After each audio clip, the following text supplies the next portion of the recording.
5, 4, 3, 2.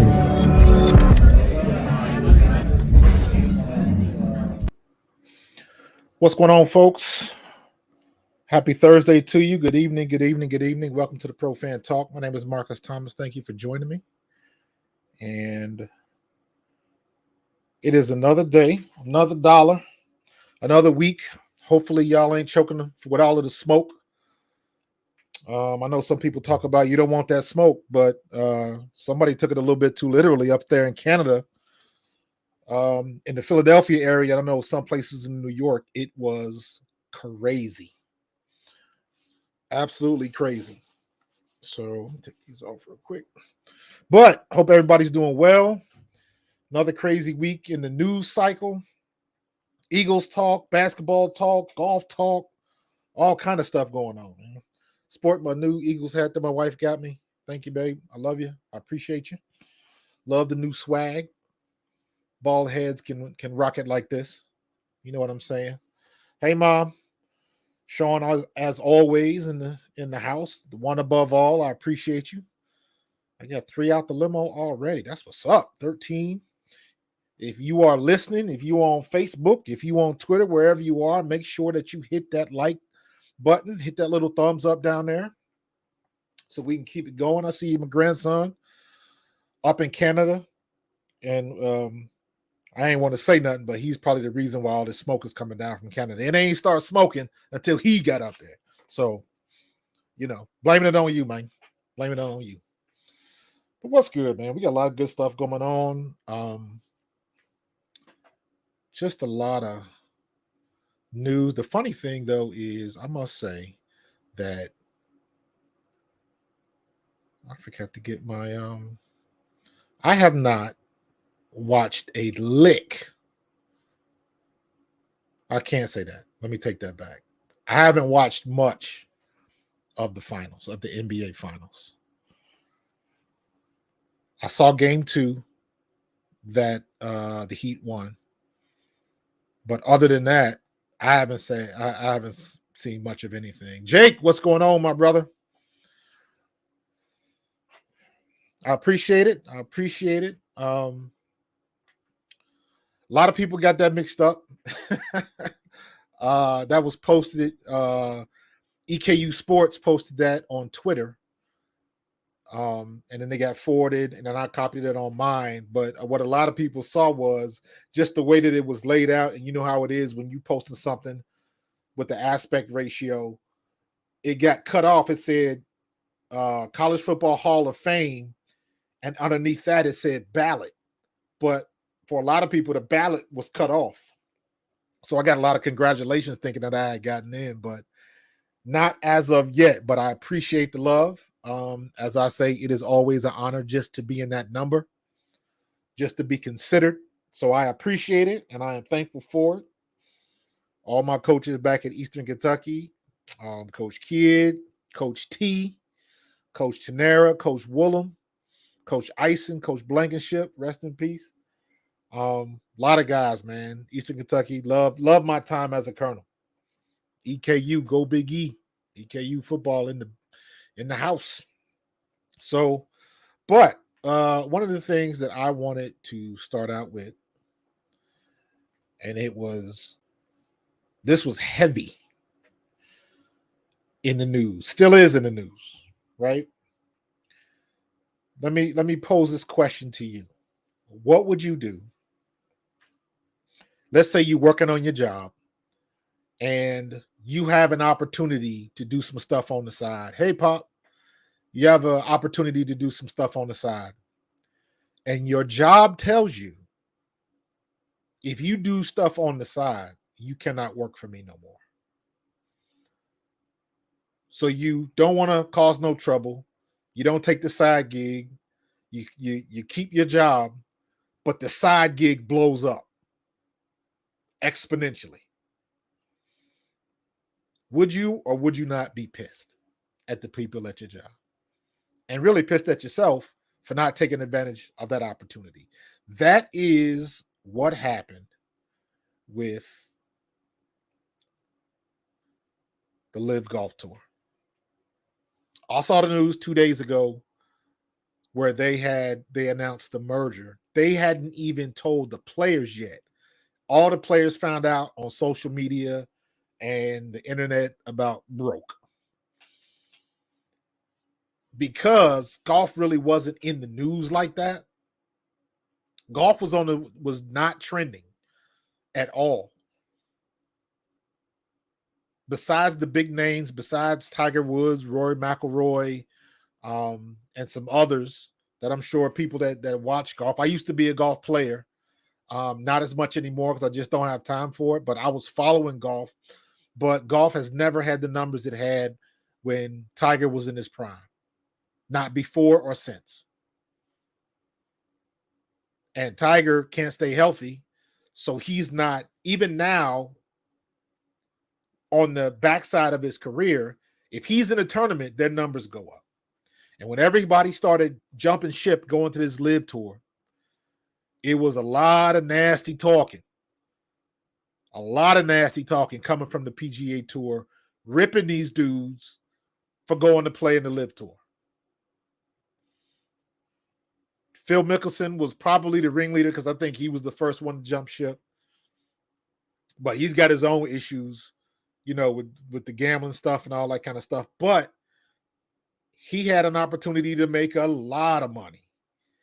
What's up, Chucks? He had an opportunity to make a lot of money. And he took it. And there was a couple other players that jumped ship and went over there and got their bag.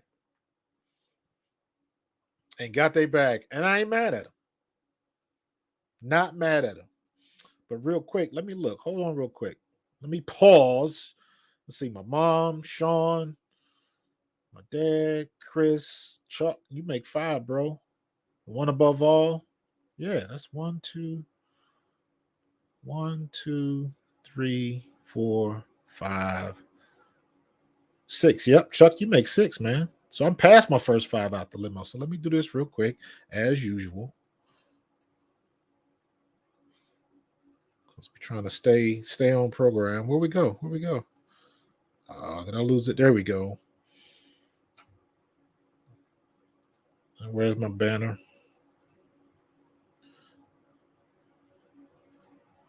I forgot where all this stuff is. Comments, brands, banners. Is it up? There's Sports Trip. Do we have, you know what? There we go. Fan Up. My first 5 out the limo is always by Fan Up. Fan Up is the best way to enjoy fantasy sports. Daily NBA and MLB contests and more. Win great prizes. Sign up today. Use the promo code A2D for 5,000 bonus points. Check out that Fan Up app. That is a $50 value if you are into betting and parlays and everything that is the betting life. Make sure you check out Fan Up. All right. Now back to the program. Where was I at? I made me forget where I was at. Oh, so Phil Mickelson was basically the poster child for the LIV Golf. He went, got paid a lot of money. But here's the problem I had. When the PGA Tour came out, it turned political. Everything was automatically unpatriotic. You were taking blood money. TK, what's going on, bro? You were taking blood money. There was a couple situations on tour events where guys said they didn't want to play with certain players because at that time, I don't think that they had been like banned from the PGA Tour yet. But some guys were like taking a stance like, well, I don't even want to play with them. I think it was a situation where one guy didn't want to shake hands with the other guy at the end of a round or something like that. Just stupid high school stuff was what it was. Stupid high school stuff was what it was. And it was Jay Monahan, the commissioner of the PGA, came out and was blasting those players that went and played on the LIV Tour. I mean, it was ugly. It was very ugly. It was, in my opinion, it was to the point where if he said some of the things he said to that person, if they were face to face, it probably would have been a fight because it was crazy, and it was dirty. So a lot of people decided to support the home team, didn't jump ship and all that kind of stuff. But here's the thing, though. Here's one of the things that I wanted to see. Tiger Woods turned down $850 million. John Ram turned down $400 million. Will Zalatoris, $130 million. Rory McIlroy, $500 million.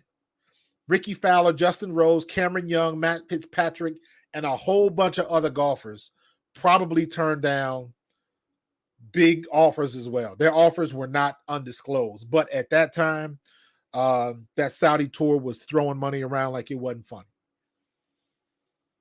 But they chose not to jump ship. And then after all of that dirty talking and telling people they were unpatriotic and taking blood money and this, that, and the other, and referencing 9/11 and all this kind of crazy stuff, they went on ahead and merged with them. PGA Tour and the Live Golf Tour and some other financial entity, they have combined together and they are merging. So you know that the Saudi investment has the most money, so they are the controlling factor. So they are the controlling interest. So is it going to be called the PGA anymore? Are they going to change the rules? Are they like, what are they going to do? But it's just funny how Jay Monahan has got to walk back everything he said. And the one thing nowadays is everybody's got receipts. You can jump on YouTube and you can watch all of the interviews and the stuff that was going on during the tours and all of that kind of stuff. It was ugly. It was ugly. And he's got to walk all of that stuff back.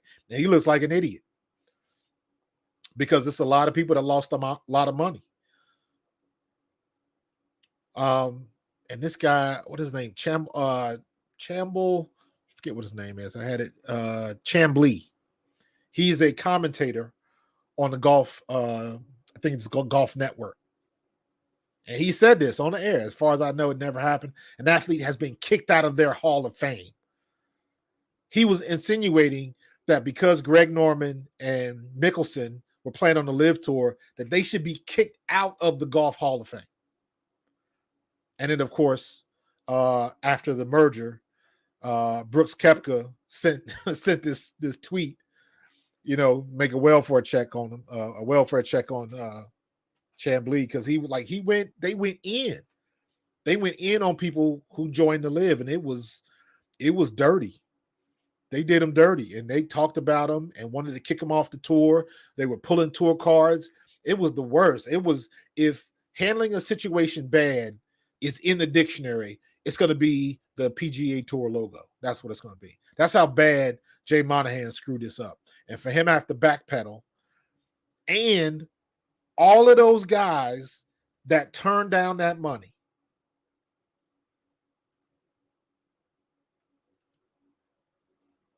all of those guys that turned down that money, that opportunity for that life-changing money. I don't care how much money you make. If you make $4 million a year and you get a chance to make $150 million, that's life-changing. Every level you can go up higher. So if you're making money like that and you got a chance to go over there to make 150, 200, Tiger Woods turned down $850 million. Now, Tiger's different because Tiger's a unicorn. Tiger's probably close to $1 billion worth that much anyways, because he's been in the tour for so long. He's been on TV so long. He's the guy for golf. So he's making plenty of money with endorsements. So he's different. But everybody else, you got these guys making a couple $100,000 a year, and they got to pay for their own travel and bring family and all of that kind of stuff. It adds up. And to be able to have an opportunity to make hundreds of $1 million, even if you're making $50 million, some of these guys won't make $50 million on a tour for a lifetime. And the PGA Tour bullied them into not going. And for them guys to pass up that opportunity and now they merge with them, that's a slap in the face. So Jay Monahan gets whatever he gets. And I've already heard reports that the meeting that he had was pretty spicy. So it is what it is. It'll be interesting to see what they change. I definitely think that he won't be commissioner for long. If they keep him as commissioner, that's crazy. Because if they keep him as commissioner, does that mean does his check go up too? Because it's all about the money. Because it must have been a mighty nice check for him to do that about face. And you know he's going to get in on it too. So I thought that was funny. But let's get to our stuff. Our birds couldn't fly high today because of all of the smoke signals going out from Canada. It's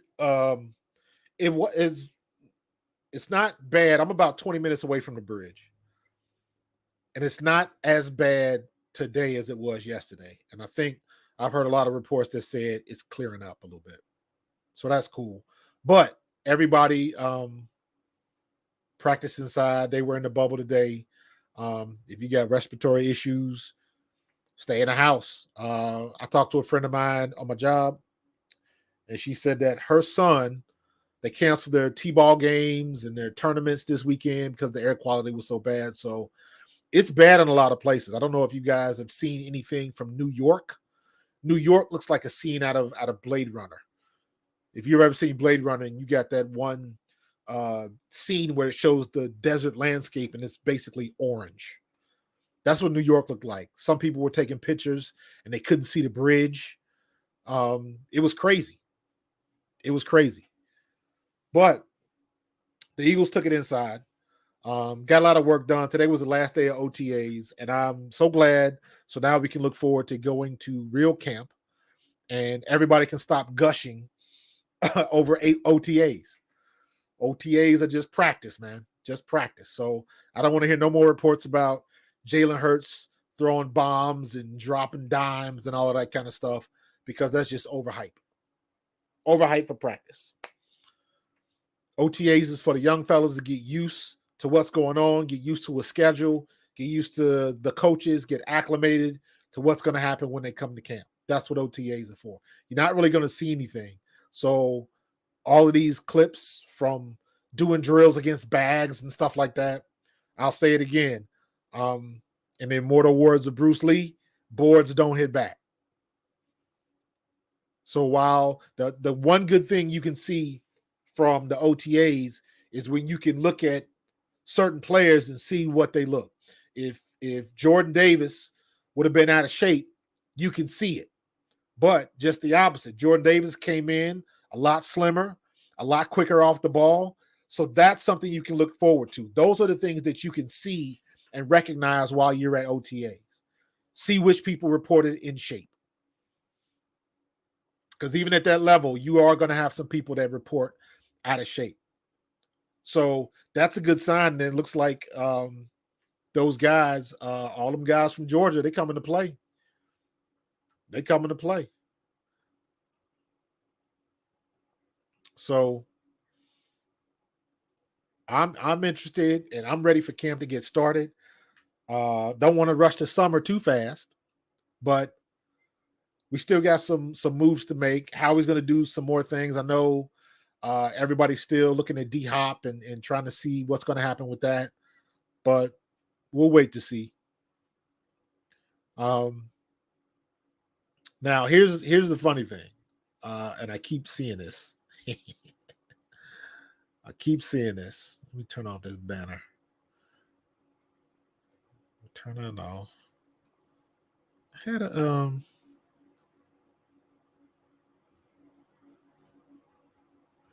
I don't know where it is. Anyways, I had the ticker on the bottom. I can't find it now. But in any case, somebody asked Quez or Nick Sirianni about Quez Watkins. Or no, it was about who was standing out in practice and things like that. And Nick Sirianni, he called out Quez Watkins. A lot of guys are standing out to me. I really have no problem singling one guy out that I think has just done a phenomenal job this offseason. That is Quez Watkins, which is great. but it's also coach speak. He's not going to say anything bad on Quez, and I wouldn't expect him to, and he shouldn't really. But let's be real. All right. Quez Watkins is coming at this like everybody thinks he sucks, and like we don't want him to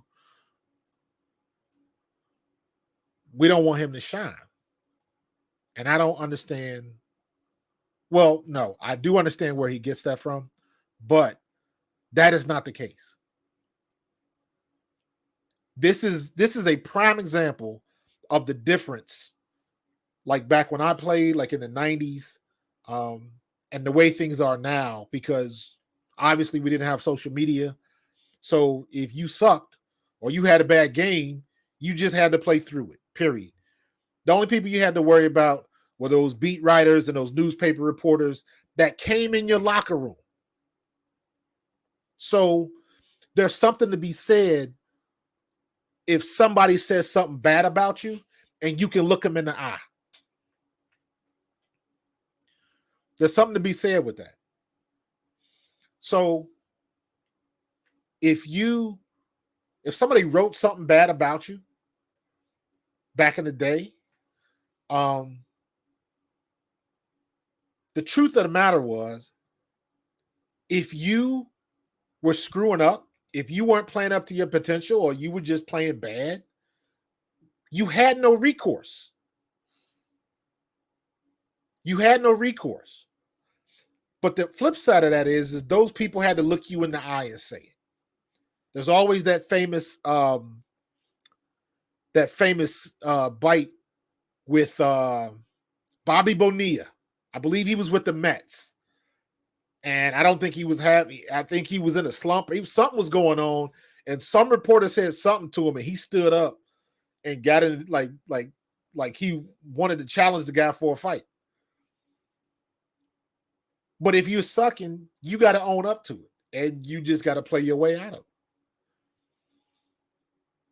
But like I said, the flip side of that, them people that's writing about you and ripping you, they got to come see you. Now, they don't have to do that. And these players clearly are affected by that type of stuff. Somebody that probably doesn't know anything about football or training, anybody can say anything at any given time. And a lot of people are getting sensitive about it. So Quez is a victim of that, because that's just, this is that era of football. For these guys, that's what they deal with. To me, it's like your mental game is weak if that's what you're worried about. But that's just the way it is now. Everybody wants to put their brand out there on social media. I mean, to an extent, I'm doing the same thing. I'm on YouTube, got a YouTube channel, A2D Radio. We're putting our brand out there. And you want people to respond and get feedback, but you want it positive. But if you're not up to snuff and you're not doing your part, people can let you know. People can let you know. The worst feeling when you were a player was if you had a bad game, and if you had a bad game on Sunday, Monday you watching tape. Tuesday's your day off. Monday you would come in, you watch film, work out, and then you go home. Come in at 8, you be done at 12. You got the rest of the day off, and then Tuesday was your day off. Wednesday, you pick it up again. But to go in that film room, and you got to watch that play every time. If you do a bad play, I'm a running back. So a lot of times we will watch film with the offensive lineman. So if you had a bad play, you might have to watch that bad play 10, 15, 20 times in a row. Because the running back got to see it, the fullback got to see it, center, guard, tackle, tight end. You got to go through, and usually you don't run the play one time. They're looking at technique. Did you get off too fast? Did you take the wrong angle? All of those little technical things, that's what we do in film. That's why film sessions can last like up to 3 hours. You in there fighting sleep. But the worst thing you can do is a bad play. You miss a block, you drop a ball, and they run it back and run it back and run it back. If there was some games that were particularly bad, I've been in situations where the coach was just like, you know what, we ain't even gonna watch it. Let's just move on to the next week. It was that bad. That's when you know you screwed up. Ray, I'm with you, but it distracts mature players as well. That again, that's just the era, because now somebody can come up to you and cause a distraction because of what they put out on social media. Look at Zion Williamson right now, the stuff that he's going through. It is imperative, Pete, what's going on, fam? It is imperative for these players these days to keep your business your business. You can't put everything out there. You can't put everything out there because it is so easy for somebody to take your situation and twist it just to get a story. I saw, I forget what the kid's name was. I meant to put a slide in the thing. The kid that came out from Baylor. It was this kid. He was ginormous. He was huge. He was about to get drafted and got accused of rape. And I think he ended up 8 years in jail or something. This happened when he was 22, 23. Now he's 31, got out of jail. The girl admitted she made it up, said the relationship was consensual. He did not rape her. But he had already spent all that time. That's time on his life that's gone. Nothing you can do. So you can, these situations now, anybody can say anything. It might be Sean Oakman. He was from Baylor. All I know is that joker looked like, he looked like something from a cartoon. He was huge. He was huge. His coach ended up getting fired, because back then it was, you got to be in control of your players, which is next to impossible. So it was just a shame. And after all of this, the kid's he's 31 years old, so you can't call him a kid anymore, but he lost all his 20s incarcerated because of a lie. Because of a lie. So these people, these players now, you got to be careful. And on that point, so good to see Jalen Hurts doing what he's doing. So good to just keep your nose clean, go to LeBron route, keep your nose clean. LeBron is a unicorn, whether you like him or not. LeBron came out of high school, didn't go to college, straight to the pros, was better than advertised, brought a championship to Cleveland, and hasn't had a problem, hasn't had a side chick, baby mama, none of that drama. He's pretty much kept his nose clean his whole career. And right now he's trying to pull the Griffey and to be able to play with one of his sons in the NBA. I don't know if he'll be able to last that long because his tank is looking empty right now, but if anybody could do it, he could. But Jalen Hurts is on that path, man. Just keep walking that path, keep it tight, keep it right, and stay out of trouble. And you're pretty much right now the face of the NFL. You can't say Mahomes is, because Mahomes has to deal with all of the nonsense that his dumb brother is doing. That comes back on Patrick Mahomes, because they don't say Jackson Mahomes. They say Patrick Mahomes' little brother.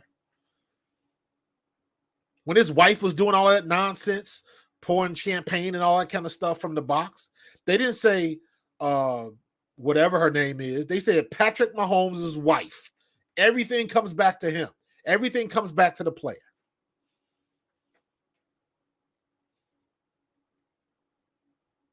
So right now, Jalen Hurts is that dude. regardless of what Phil Simms thinks. Phil Simms is just being an idiot again. And I think he does that on purpose just to get the clicks. Because, of course, everybody's going to go up to him like, how you going to have him ranked number 7 and then going to say some nonsense like he lost the lead in the Super Bowl? Like, no, he didn't. He had one fumble that led to some points, came back, got the lead, and our defense couldn't stop a mirror in the bathroom. Couldn't do nothing. I believe Slay even tweeted that at Chris Simms. And that's why I think a lot of times, a lot of stuff that Chris Simms says, he's just doing it for clickbait. Because he knows he's going to catch the ire, good or bad, of the fan base. Because he's trying to play that polarizing role. And he's bound to say something every 2-3 weeks. He says something inflammatory, and he just gets the attention. So he's playing the role. Because if he understands football like he says he does, he wouldn't say anything that stupid. But he's doing it for clicks. Yeah, I remember that, Sean. Marcus Vick. They pretty much gave him the starting job at Virginia Tech, and he couldn't keep his nose clean. All you had to do was play football. You ain't got to do nothing else. Couldn't do it. You got some people that think they have a right to just do whatever they want. Somebody that was very, very close to that walked that line was Jameis Winston. He almost lost everything. You know, good and daggone well, he walked out of that store with them crabs and didn't pay for them. It was probably talking smack all the way. Either he knew somebody or somebody recognized them and like, hey, hook me up. And like, you know, he did that. But why? Why even put yourself in that situation? Because those type of situations still happen today. The only difference is, and he was kind of at the beginning of the social media thing, so everybody wasn't walking around filming everything on their phones. Nowadays, everybody is. But people are still making the same mistakes. So back to the original point of Quez, everything gets fed off of the social media. And of course, the trolls get the loudest voice. The trolls will get the loudest voice. Negativity always gets the loudest voice, man.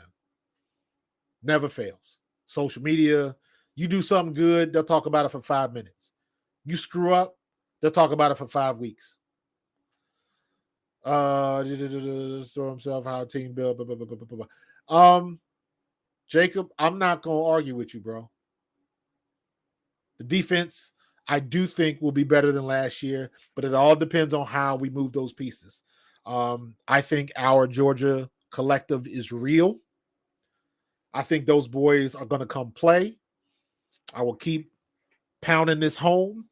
I believe that Nakobe Dean is going to make us even more angry at our former defensive coordinator, because I think Nakobe Dean is going to be a primetime player, and we are going to ask the question, why didn't he play more last year? Gannon held him back. Gannon admittedly held Reddick back. If we could have played Reddick in the beginning, like they started playing him middle of the year, Reddick probably could have been close to breaking the sack record. He at least would have led the league in sacks. Far and away. He would have been the easy defensive player of the year because his production was just, you can't deny it. So why wouldn't you put him in that position? Why can't, that's the thing with coaches sometimes. Why can't you see the obvious? Why can't you see the obvious? Why is it not obvious that playing in a cold environment, you should run the ball? Why is it not obvious that running your quarterback 17 times is too much? Why is that not obvious? People forget normal stuff that you should know. And it ends up costing you. So sometimes people are like that. I think everybody's putting too much weight, not too much, but it's one-sided. Everybody's putting too much weight on us not having a good record because our schedule is difficult this year. Granted, so is everybody else's. Now, they might have weaker schedules and things like that, but everybody talks like we haven't gotten better. Like everybody else is getting better. Everybody's putting pieces together and all that kind of stuff. And they want to look at the Eagles like we just standing still. And I don't understand that.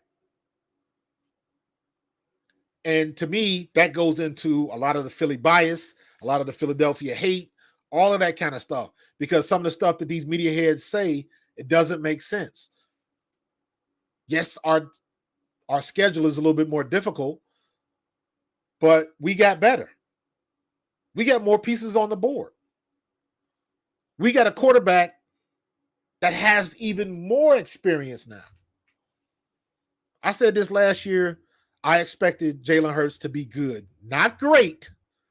All I need him is to be good, not great, and get rid of the ball and not turn the ball over. That's exactly what he did, except instead of being good, he was great. That was the bonus that nobody expected. I needed him to be good, not great, and our defense was going to do the rest. And that was pretty much how it went down all year, except Jalen was great. The defense they stepped up. And they stepped up until the last game. And then, of course, you saw what happened. But that's exactly what we needed. Now, you got him coming back. He got his money. His head is in the right place. He's being the leader of his team. He's turned the Philadelphia Eagles into a destination franchise. So all he's got to do, the big thing, and it will always be the big thing, the thing that separates the teams that go far in the playoffs and the teams that don't is your health. If we can stay healthy, I think we can get to 12 and 13 wins again. I'm still mad because, in my opinion, we should have swept. We should have went undefeated to the Super Bowl. If it wasn't for that stupid Chicago game, I believe we could have went undefeated in the regular season. So I don't get on the pressure and all of that kind of stuff, because if, as a football player, as somebody that played, you look at what is in front of you, period. You don't go too far down the line, and you don't worry about what happened last week. You worry about whatever's in front of you immediately. And the leaders on our team had that mindset. Nobody expected it, but we got it. So all of that mess that Sirianni was talking about planting flowers and all of that kind of stuff, well, we got our roots in the ground now. Don't sound so funny now, does it? So we are in the best position, and everybody, for whatever reason, they just want to discount that. I don't want to hear nothing about the 49ers being better than the Eagles, and you don't even know what type of quarterback you got yet. You don't know what you got. You don't know if Brock Purdy's coming back. You don't know if it's going to be Lance. You don't know what's going to happen. Brock Purdy had his elbow ripped off.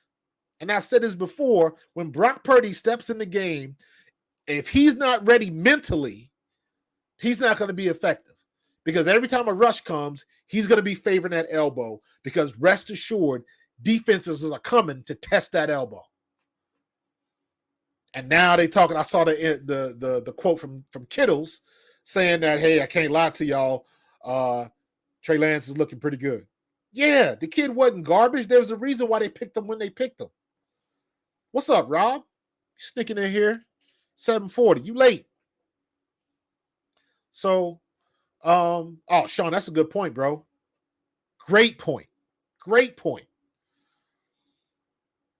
Ray Rhodes sat him and shouldn't have sat him. But for whatever reason, coaches got it made up in their mind. They got it made up in their mind that they're just gonna do what they think is right, and they're gonna keep doing what they've always done. And sometimes it makes sense, sometimes it doesn't. So, but in our case, we got people that are making the right decisions. So hold tight real quick. We're gonna pause to pay some bills, and I'll be right back in a minute. Hey, Birds fans, the NFL schedule has arrived and Philly Sports Trips has all the details now. Visit the site phillysportstrips.com. This is sure to be an epic season. Be sure to go there now to make sure that you don't get shut out. Join us in Tampa, LA, Seattle, or when we get revenge in Kansas City. Don't want to fly? No problem. Gather up your crew and hop aboard one of our signature boisterous bus trips to DC or New York. Sign up now and make sure to mention A2D. Don't miss out on the best Philly fan experience anywhere. Philly Sports Trip customers always stay at the best hotels and meet NFL legends. Book today. Yeah. Get them Philly Sports Trips in there. I know somebody gonna be going on away trips. Let's get it. Hall of Fame talk. I appreciate that, Rob. Appreciate that. It's nice to be in a number, man. It's nice to be in a number. So Rob said he was napping. was that boring? My fault. I was that boring. So Jacob, you know what, Jacob? I saw the stuff about the Madden covers. I think Mahomes broke that curse, but I don't. That would be nice, but I could take it or leave it. That I started playing Madden on the first Madden, so I've when my grandson Chris started beating me in Madden, that's when I knew it was time for me to put down my sticks. So that stuff I don't care about. Jalen is very careful about his image. I saw he was in a video or a movie short. I don't know if it was something about Nikes because he was wearing shoes or something like that. I don't know. I was trying to find some information before I went live, but I couldn't find it. So I'll keep looking for that. But he's going to be the face of the league by the end of next season. For sure. Habib, yes, sir. Healthy roster, man. I don't care. And that's the other thing. There are going to be other teams that get hurt, so we have to stay healthy. If we stay healthy, we're good. We just got to stay healthy. So, absolutely, dude. That is major importance. Major importance. And the one thing, not the whole future of the franchise, but it is very important. Never like the term franchise QB, but if there's such thing, yes, you hit the nail on the head, Ray. There is such thing as a franchise quarterback. You got two different perspectives you got to look at. You got to look at the fan perspective, and then you got to look at the organization perspective. Fan perspective is you want somebody that's going to be perennially good. Every year he's going to be good. Every year I know he's going to get me 10 wins. Every year I know we're going to be fighting for the playoffs. You want your quarterback to be a winner. As much crap as people give Donovan McNabb, 5 was a franchise quarterback. Don't get it twisted. When Mike Vick came back and settled down, he became a franchise quarterback. But by that time, it was too late. But early in his career, when he first started in Atlanta, he was a franchise quarterback. He didn't have the wins, but he put butts in seat. in seats. Forgot that S. That is the organizational thing for a franchise quarterback. Is he going to bring somebody? Are you going to go out of your way to see him? Jalen Hurts is that dude now.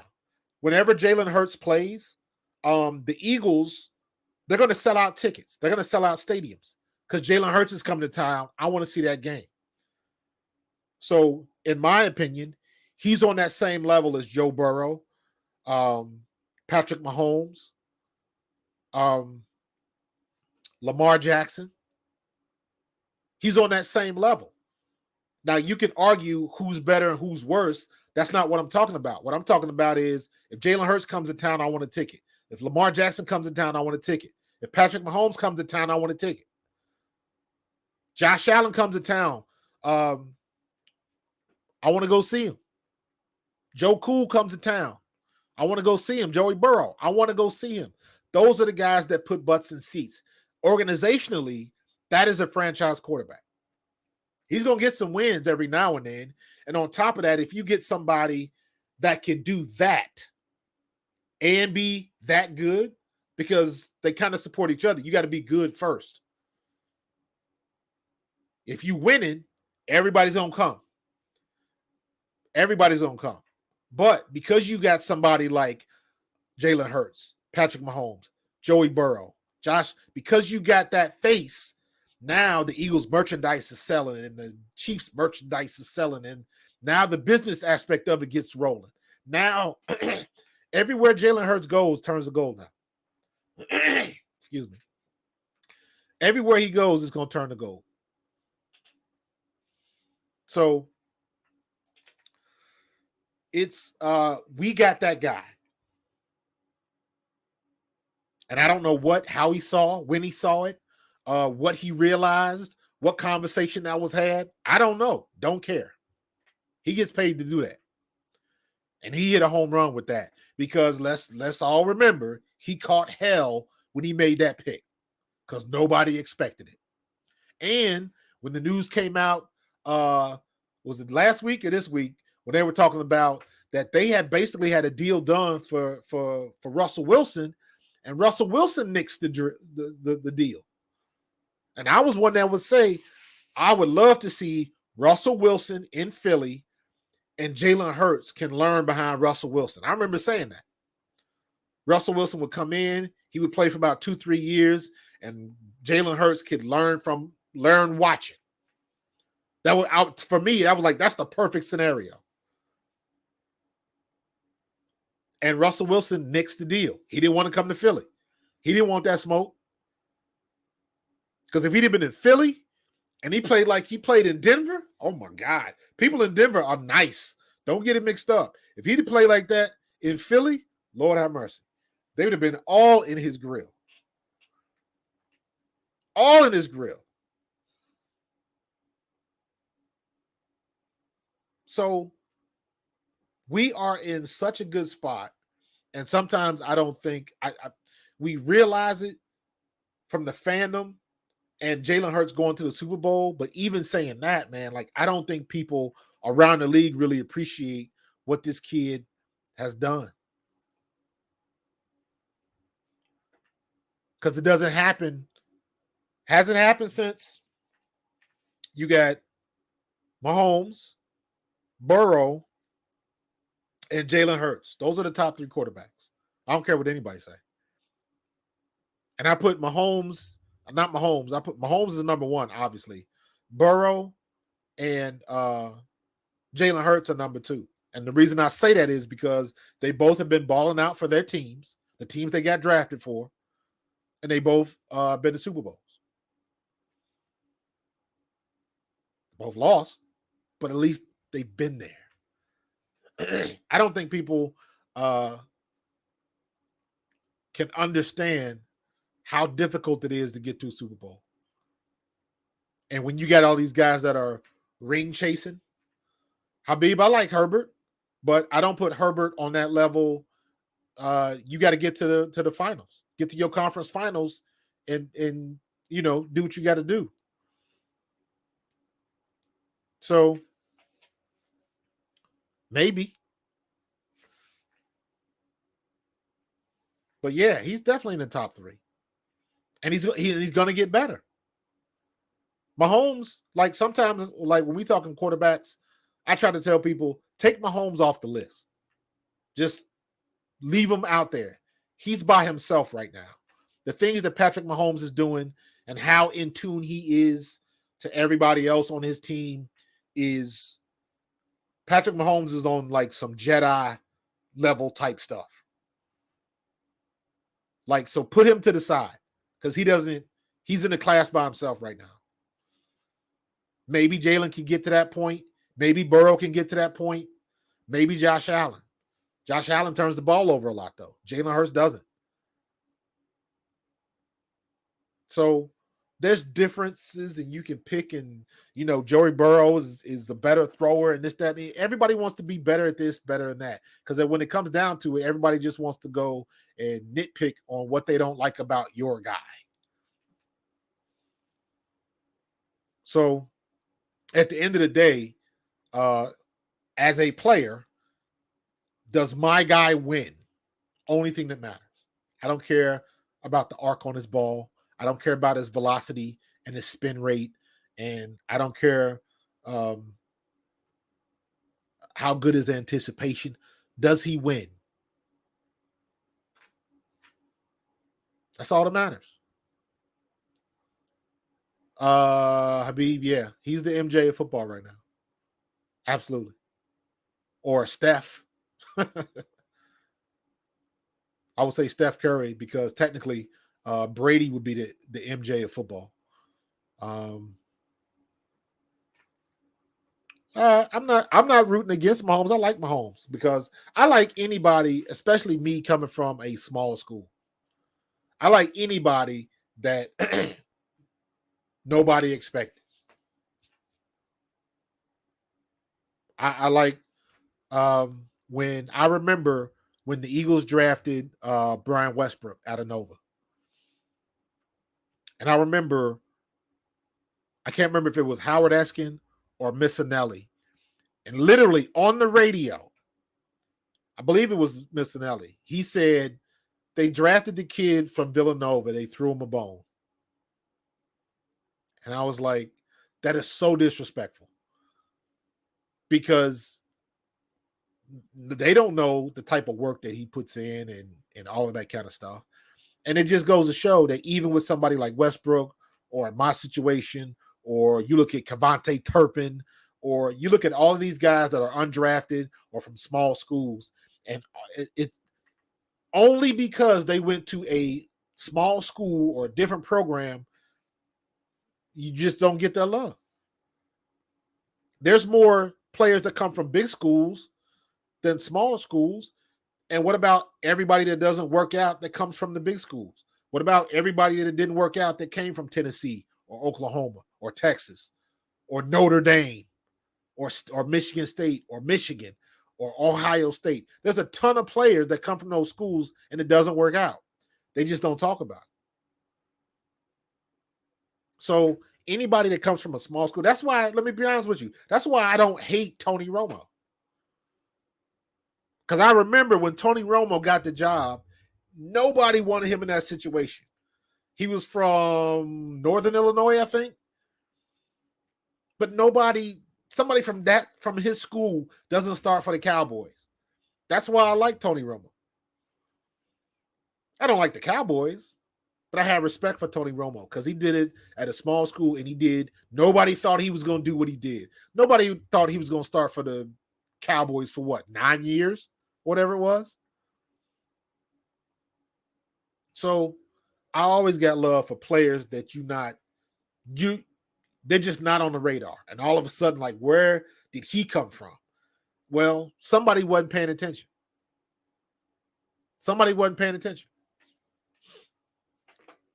Habib, Alabama and Georgia is not the new factory for NFL players. That has always been the factory for NFL players. Don't get it twisted. Back in the late 80s, 90s, and kind of early 2000s, it was probably Ohio State, Notre Dame. Well, at least they got the pub. They got a lot of the pub, but it's always been Alabama and Georgia and Texas. So that is not anything new because they keep churning them out. And let me be honest with you. The fact that the Eagles drafted all of those Georgia players, Georgia needs to be paying the Philadelphia Eagles.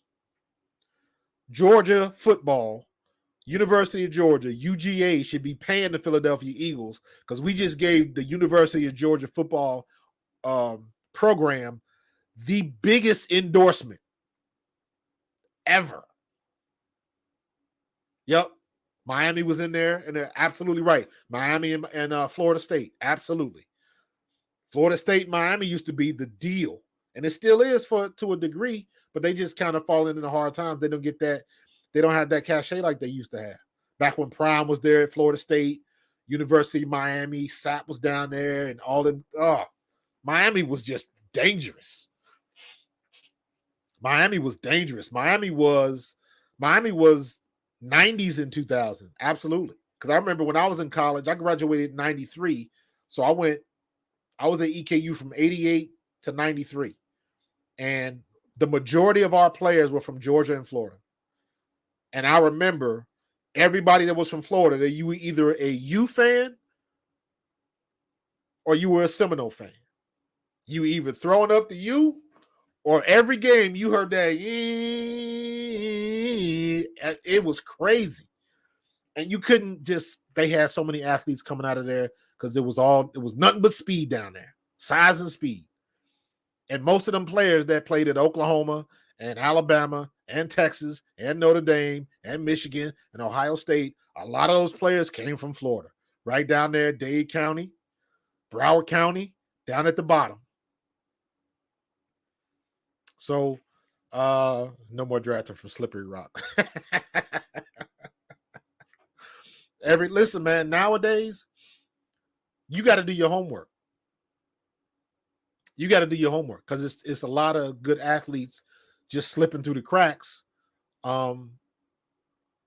Everybody gets so enamored with the big schools and the big names, like, man, and there's no excuse anymore because you can put a workout on YouTube now and everybody can see you. Yep, Southern Cal fell off. Absolutely. But everybody gets a turn. Everybody gets a turn. Right now, Georgia is the hot team. Alabama's still a hot team. But you know what? There's going to be some point in time where Nick Saban's going to step down. Whoever's at Georgia, they're going to step down. And there's going to be a new regime come in. What's going to happen with Prime? I got to do some stuff on Prime, too, because that is the most interesting football program this year. Everything that Prime is doing, love him or hate him, you watch it. So, and I'm hoping that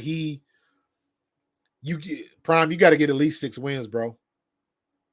Yep, Clemson. Clemson always has a couple every year. Clemson, Illinois, Syracuse, North Carolina, even UK. I got a kid down at UK that I used to coach when he was 10 years old. Devin Leary, look out for him. He's going to be in the SEC. So every now and then, those other SEC teams and those Big Ten teams and those ACC teams, they throw a couple people out there. And you gotta take notice. But everybody, you got to pay attention because there's too many people. And now, the HBCUs are on the rise again from what the recognition that Prime got them. And you still got some people down there doing work. And at the end of the day, speed is speed. And all these guys jumping on YouTube running 4.2s, somebody's going to take notice. Somebody's going to take notice. So it's going to be good. But I'm saying all that to say our situation, our Philadelphia Eagles, we are in a good place right now. We are in a very good place right now. We got the coach, we got the GM, and we got the quarterback. We have got the trifecta. And nobody expected it. And we are in a situation this year. Everybody else got their draft picks. They got better, blah, blah, blah. The Eagles have reloaded. There is a difference between getting better and reloading. When you reload, you are already where you need to be. And you just putting some better ammunition in the gun.